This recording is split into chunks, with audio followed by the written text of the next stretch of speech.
Good afternoon, everybody. Bismillahir Rahmanir Rahim. I'm glad to be here and can talk about this.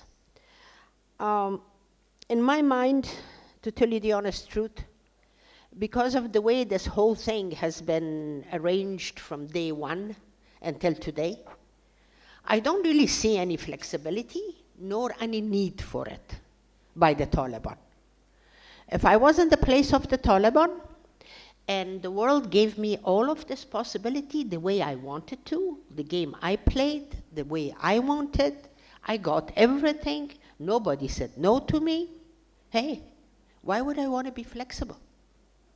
Right now, I have access to money that I can give it to my soldiers and to the people I want to.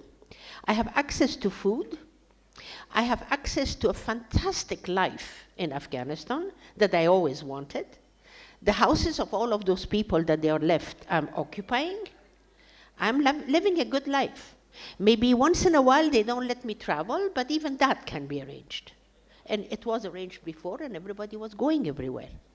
So to tell you the honest truth, I don't see why they should be flexible. Flexible for what? To give a right to the women of Afghanistan? Why? They don't even believe in women. They don't want to see women around them. Women don't exist to them as far as they are concerned. So they want to be flexible for what? That is where the whole problem is. Because of the way the whole thing was set up. First of all, the world and the Americans talk to the Taliban without Taliban talking to the people of Afghanistan. Okay, when you put something like that as the first priority, that's how it should be, then hey, how come suddenly the people of Afghanistan are getting very important? They are not, as far as they are concerned. Because they have lived, they have run, they have done everything that they wanted to the way they wanted to. So I'm terribly sorry if I have to say that there is not going to be any appetite, nor any flexibility.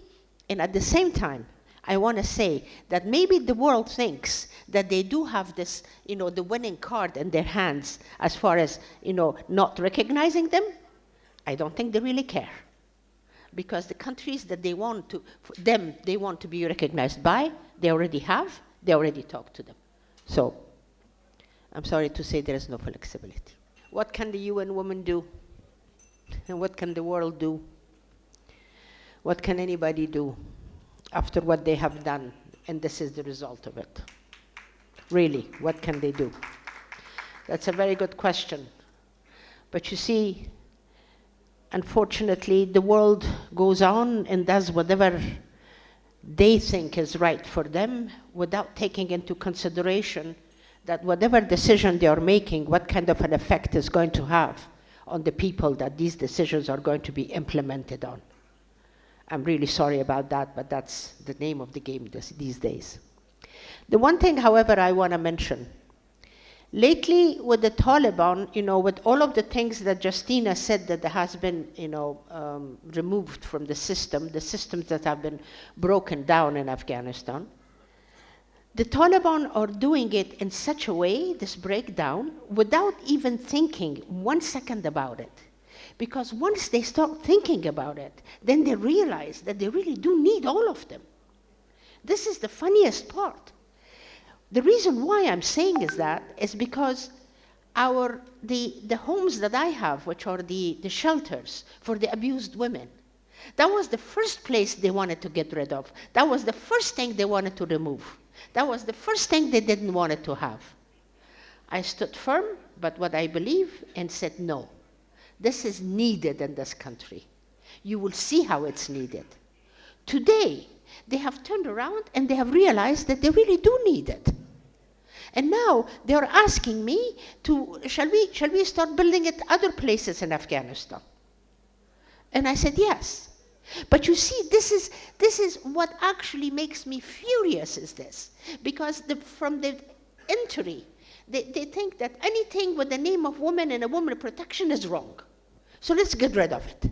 Ministry of Women's Affairs was working for women, so let's make it, the other ministry. But why? If you wait a while, the needs of the society, these are the things that were built because the society needed it. And if these people could wait and see and just question.